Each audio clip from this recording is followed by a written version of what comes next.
Queridos, graça e paz, louvamos a Deus por estarmos juntos nesse momento à luz da Bíblia. Recebam o nosso abraço, todos os irmãos da IBAMP, a todos os irmãos em Cristo, pastores, obreiros, evangelistas, diáconos, presbíteros e aos nossos irmãos que ainda não são evangélicos. Que Deus os abençoe no nome de Jesus. Que Deus recompense com bênçãos dos céus a cada um. Hoje vamos meditar, queridos, no versículo 16 do capítulo 16 do Evangelho de São Mateus, que diz assim: Simão Pedro respondeu: Tu és o Cristo, o Filho do Deus vivo. Quando nós estamos examinando, queridos, o Evangelho de São Mateus, no capítulo 15, no capítulo anterior, Jesus está ministrando e ele está trabalhando com as autoridades religiosas da época, os saduceus, os fariseus, os anciãos. Aqui no capítulo 15, ele já começa a ministrar a sua palavra e a trazer o evangelho do reino, ministrando qual é o segredo de ser o porta-voz do reino de Deus na terra, do qual ele era, para os religiosos da época. Tem dois milagres: o milagre da mulher cananeia no capítulo 15, a segunda multiplicação dos pães.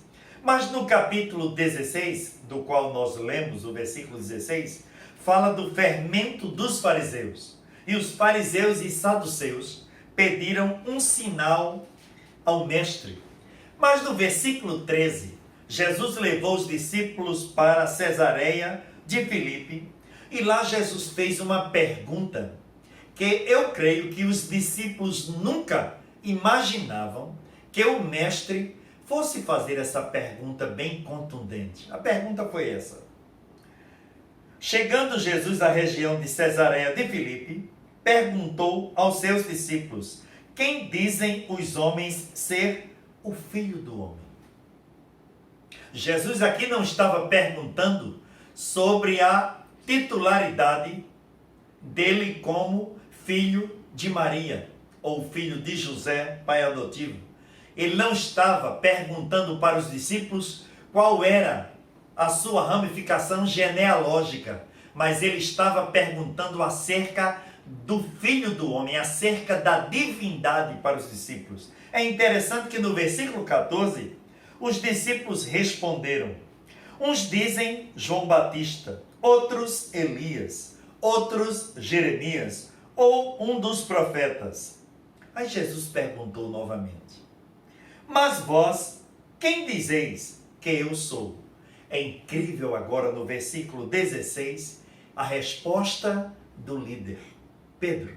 Simão Pedro, com certeza exercia o papel de liderança por ser o mais idôneo do grupo. Pedro levantou a voz e disse: Tu és o Cristo, o Filho do Deus vivo. Glória a Deus. E quando nós estamos examinando essa palavra Cristo, no hebraico, ela tem o mesmo sentido de Messias. Significa ungido, consagrado.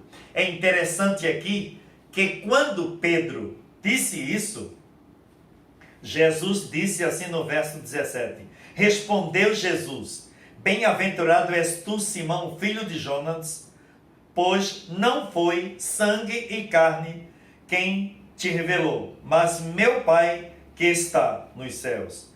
E também eu te digo que tu és Pedro, e sobre esta pedra eu edificarei a minha igreja. Glória a Deus por isso. Jesus aqui está dizendo que Jesus usou a palavra igreja. Eclesia significa convocados de fora para dentro. Não é verdade? Aparece no Novo Testamento cerca de 115 vezes. 3 vezes refere-se à congregação hebraica do Senhor. E 3 outras vezes refere-se à Assembleia Grega. E 109 vezes à Igreja Cristã. A igreja, portanto, é a reunião daqueles que foram convocados por Cristo. Ou seja, um grupo de pessoas que saíram de dentro do mundo espiritual, e não fisicamente, para seguirem a Cristo, os quais formam a igreja. São chamados pela Bíblia de crentes, de servos, de cristãos, de santos, de irmãos, eleitos e os do caminho. o povo escolhido por Deus. Pedro fala na sua primeira carta, no capítulo 2, verso 9: porém vós sois raça eleita, sacerdócio real, nação santa, povo de propriedade exclusiva de Deus, a fim de proclamardes as virtudes daquele que vos chamou das trevas para a sua maravilhosa luz. Quando nós estamos examinando o termo no hebraico, esse termo usado por Jesus para conceituar a igreja tem como pano de fundo dois termos hebraicos: kaal, isto é, chamar para reunir-se em assembleia ou congregação, e yahad, que significa encontrar-se com, ouvir junto a alguém para um encontro em um determinado lugar. Pedro trouxe uma resposta precisa, curta, contundente. Ele não teve dúvida. Eu considero a maior declaração dos evangelhos. Aqui neste capítulo 16, também tem em Marcos e tem em Lucas. Esta declaração que Pedro disse para o mestre: tu és o Cristo, o Filho do Deus vivo. Glória a Deus. E esta é a declaração de Jesus: e sobre esta pedra eu edificarei a minha igreja. Quando nós vamos para a etimologia do aramaico, nós vemos que Petros, significa fragmento de pedra.